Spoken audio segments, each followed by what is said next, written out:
Baik, kembali lagi bersama saya Gaida Zahira dan rekan saya Christine Juli Saputri. Sekarang kita akan melanjutkan live report di beberapa wilayah Kalimantan Selatan, yaitu Tapin, Hulu Sungai Selatan, Hulu Sungai Tengah, dan juga Kabupaten Banjar. Sekarang kita sudah bersama rekan stand di Tapin yang akan melaporkan potensi budidaya jahe merah. Silakan rekan stand laporannya.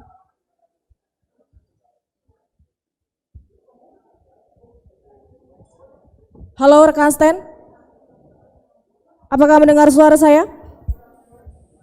Halo. Baik, silakan laporannya. Baik, saya akan melaporkan dari Kabupaten Tapin, Provinsi Kalimantan Selatan terkait dengan keberadaan jahe merah yang merupakan salah satu bentuk komunitas pertanian yang ada di Kabupaten Tapin. Khusus untuk jahe merah ini, pemirsa Banjarmasin Pos dan Tribuners, ada 4 kecamatan yang sedang diupaya untuk terus dibudidayakan, yaitu Kecamatan Hatungun, Kecamatan Salambabaris, Kecamatan Piani, dan sebagian di Kecamatan Bungur. Nah, khusus untuk Kecamatan Hatungun, tepatnya di Desa Asam Rendah, sudah dilakukan panen di luas lahan kurang lebih 63 hektar, dan hasil panen itu mencapai 10-13 ton.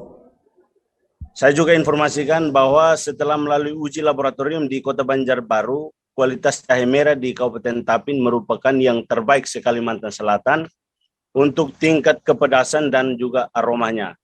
Nah, meskipun saat ini beberapa wilayah itu terkendala dengan adanya sinyal internet, sehingga memang menyulitkan para petani untuk melakukan penjualan, tetapi pemerintah Kabupaten Tapin terus berkomitmen untuk memperluas lahan pembudidayaan jahe merah. Sekian, Juli, kembali ke studio. Baik, rekan stand, apa ada komitmen dari Pemkot Tapin untuk meningkatkan pembudidaya jahe merah tersebut? Seperti yang sudah saya sampaikan tadi, bahwa pemerintah Kabupaten Tapin berusaha untuk mengedukasi para petani yang ada di 4 kecamatan ini untuk meningkatkan luas pertaniannya, luas lahan pertanian, dan juga meningkatkan kualitas dari jahe merah tersebut, sehingga memiliki nilai jual yang tinggi, tidak hanya di Kabupaten Tapin atau di Kalimantan Selatan, tetapi memiliki nilai jual sampai ke tingkat nasional. Seperti itu, Christine. Baik, terima kasih rekan stand. Selanjutnya kita sudah bersama dengan rekan Eka di Hulu Sungai Selatan yang akan melaporkan potensi kayu manis jadi komoditas unggulan. Silakan rekan Eka. Terima kasih rekan Juli dan juga Gaida di studio. Halo Tribuners dan Sobat Banjarmasin Pos dimanapun kalian berada. Saya melaporkan terkait potensi ekonomi masyarakat hasil kayu manis di Kabupaten Hulu Sungai Selatan. Nah, perkebunan kayu manis ini adanya di wilayah pegunungan. Sebagai wilayah pegunungan, Kecamatan Loksado menjadi penghasil komoditi kayu manis terbesar di Kabupaten Hulu Sungai Selatan, termasuk di Kalimantan Selatan. Nah, komoditi ini hampir dilakukan oleh seluruh masyarakat di Kecamatan Loksado, seperti halnya di daerah wisata Haratai. Bahkan seluruh warga desa menjadi petani kayu manis. Hal ini dapat dilihat jika hampir seluruh warganya memiliki perkebunan kayu manis. Fungsi kayu manis ini sendiri selain sebagai bumbu masak juga sebagai juga sebagai pewangi ruangan hingga obat herbal.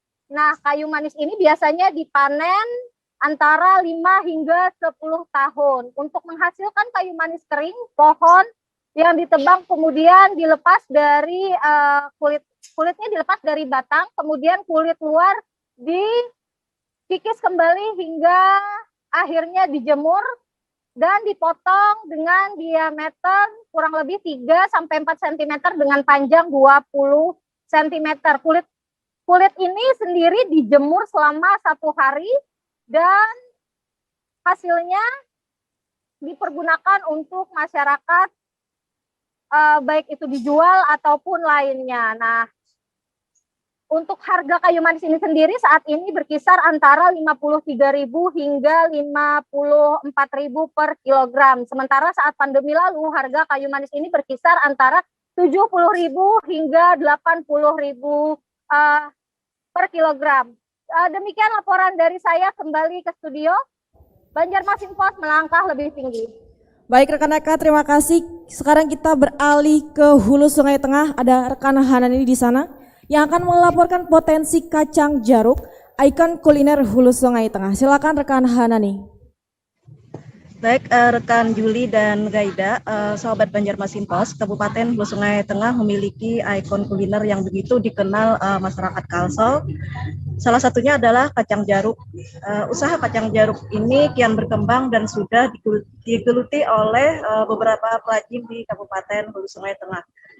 Perajin kacang jaruk sendiri rata-rata menyerap minimal 5 tenaga kerja dalam proses produksinya, dan berhasilnya usaha kuliner ini menembus retail modern lepas dari upaya pembinaan yang dilakukan Dinas Perdagangan, Perindustrian, Koperasi dan UMKM Kabupaten Hulu Sungai Tengah, dan juga bantuan akses pemasaran oleh Dinas Perdagangan Provinsi Kalimantan Selatan. Untuk pembinaan yang dilakukan pemerintah Kabupaten Hulu Sungai Tengah maupun pemerintah Provinsi Kalimantan Selatan adalah peningkatan kualitas produk seperti pengemasan hingga pemasaran serta mempermudah perizinan dan kepengurusan sertifikasi halal. Untuk ketersediaan kacang tanah sendiri, para perajin kacang jaruk di Hulu Sungai Tengah ini tak hanya membeli dari petani di Kabupaten Hulu Sungai Tengah, tapi juga membeli dari para petani di kabupaten lainnya di Bandung 6. Jadi di sini memberdayakan petani lokal. Demikian rekan Juli, Gaida, dan sobat Banjarmasin Post yang dapat saya laporkan dari Kabupaten Hulu Sungai Tengah. Kembali ke studio dan Banjarmasin Post melangkah lebih tinggi. Baik, terima kasih rekan Hanani. Selanjutnya kita sudah bersama dengan rekan Muhtar Wahid di Kabupaten Banjar yang akan melaporkan perajin batu Martapura. Maaf. Silahkan rekan Muhtar. Baik, terima kasih Keja. Saya Muhtar Wahid, reporter Banjar Kabupaten Banjar melaporkan dari Jalan Pangeran Abdurrahman, kawasan sentra produk kerajinan Batu Aji, Kelurahan Keraton, Kecamatan Martapura, Kabupaten Banjar. Di sini dulunya ya boomingnya itu tahun 90. Nah, Batu Aji ini untuk souvenir. Saat ini sudah merosot seiring dengan perkembangannya dan pandemi Covid. Nah, kemudian gereja dapat kami laporkan juga berkat dengan Batu Aji ini salah satu pengrajinnya itu Haji Patoni, pelopor berangkat haji. Beliau itu tahun 1970 merintis hingga 90 booming. Beliau yang diberangkatkan untuk pameran-pameran. Saat ini harapan beliau pemerintah bisa kembali mengangkat ya kerajinan Batu Aji untuk dipasarkan pasca pandemi ini. Dan dulu pengrajinnya tuh ratusan Jeda, sekarang ini udah menurun. Demikian Jeda dan Christine di studio Banjarmasin Post melangkah lebih tinggi.